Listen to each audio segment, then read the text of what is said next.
Ukrainian soldiers defending the port of Mariupol have heeded Russia's demand for them to surrender. Despite the fact that the situation is difficult in Mariupol, army is refusing to give up and back down. We'll also reflect on the parallels with Russia's war in Chechnya and hear from a Ukrainian chef who's feeding refugees with food that'll make them feel at home. Also today, Myanmar's military rulers have announced the release of far fewer prisoners than usual to mark the Buddhist New Year. And we'll hear about happiness, Finland style. Take my friend Nora. She goes hunting for moose every Saturday. Her husband stays at home, cooks dinner, and heats up the sauna by the time she gets back. All of that and more coming up after the news.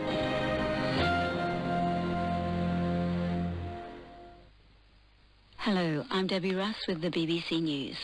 There's no sign yet that the last Ukrainian defenders of the besieged port of Mariupol have heeded Russia's ultimatum to them to lay down their arms.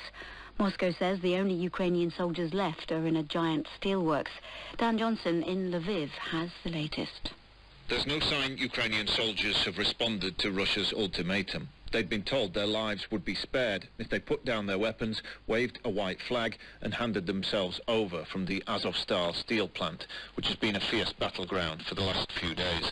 Russian forces have tried a number of times to occupy the site in order to complete their takeover of Mariupol, but the Ukrainian President Volodymyr Zelensky said last night the defense of the city continued and that if the soldiers were killed, there was no possibility of further peace talks.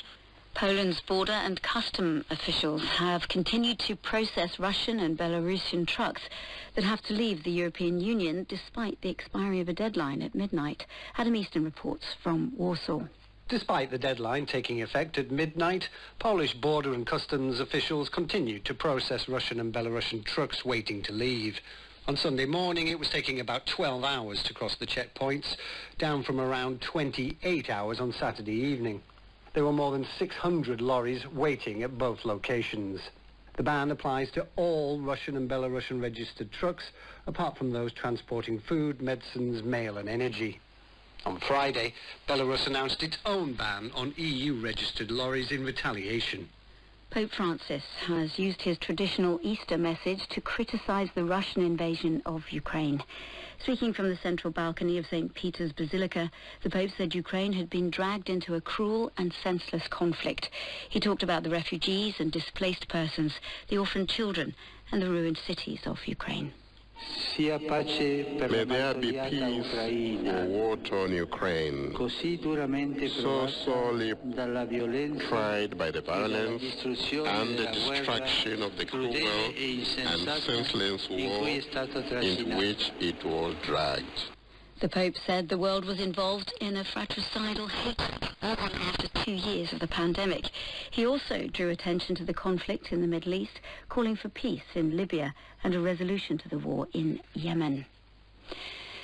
The most senior cleric in the Anglican Church, Justin Welby, has strongly criticised plans by the British government to send many asylum seekers to Rwanda.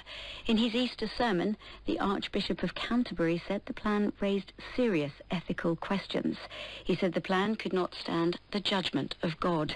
The plan has been condemned by campaign groups and opposition parties.